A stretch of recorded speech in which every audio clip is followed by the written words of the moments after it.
Hi, Cameron Starnes, Step 3 Consulting. I'm here to talk to you about week 2 of our masterclass. Tonight we're going to talk about winning the war in your mind. Second book already, talking about the lies that we tell ourselves.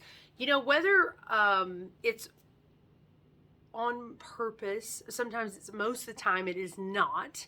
It is some little something in our childhood or adolescence that we hear, that we're told, that we latch onto, that we start to think, and then that thought becomes a pattern of something that we do over and over in our minds. And right at the base stem of our brain, that pattern becomes a little rut, a little neurological rut that we get in. Maybe it's to say that we're not good enough. Maybe it's to say I'll always be fat. Maybe it's to say I always lose. I'm unlucky. And one of the things that I want you in this class to do is find the moment, find the pivotal point of that lie. That's something I learned from Mr. Groeschel. I'll tell you one of mine. I will open up to you and be vulnerable. When I was in 5th grade, I was in band. I've always been musical. I come from a musical family, and I played the clarinet. And I always was a gregarious, open, confident child. I played the clarinet. Was very happy to do that. I had a wonderful band instructor where I grew up. And I am confident that when he told my 5th grade teacher this, he never expected her to go and tell a child this. She was not the greatest teacher. And my best friend and I played. I was very extroverted. She was very introverted.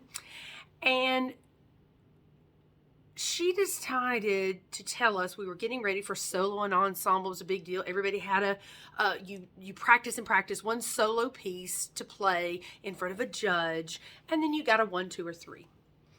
And she says, well, I talked to the band director, and the band director said that my friend's problem was that she wasn't confident enough, but your problem was you're too confident.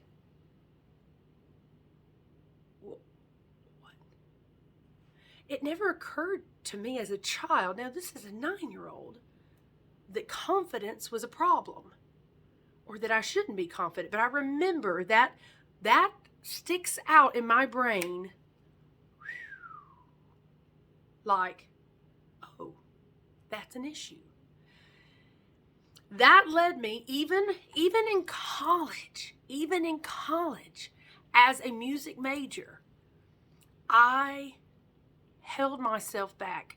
I dealt with stage fright. I did some of the most wonderful juries in the practice rooms and then would clutch in front of my professors.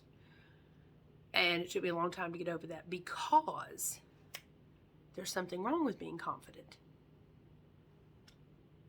Now, I'm sure she didn't, have all that planned and whatever. But that is a little lie that got precipitated in my little brain, and then it became a pattern, and so it's time to break those. And that's what we're going to talk about tonight. We are going to talk about figuring out where we went astray, something we maybe heard, something maybe we weren't supposed to hear. Sometimes it's just some little thing that we go, oh, and we go down a path, and before we know it, we've got these triggers going on that we need to stop. Because truth is, I don't have to have a spirit of fear. I can have a spirit of confidence. It's okay to be confident. It's okay to be, I can do this. I can do this. I don't need to hold myself back. And I want my clients not to hold themselves back either. I want them to know that they can and will do things and they will succeed. And it starts with believing that. We're also going to work on those daily tasks, actual things that you can put down to make those weekly goals, those yearly goals that we set last week. So I look forward to you joining me on Zoom tonight.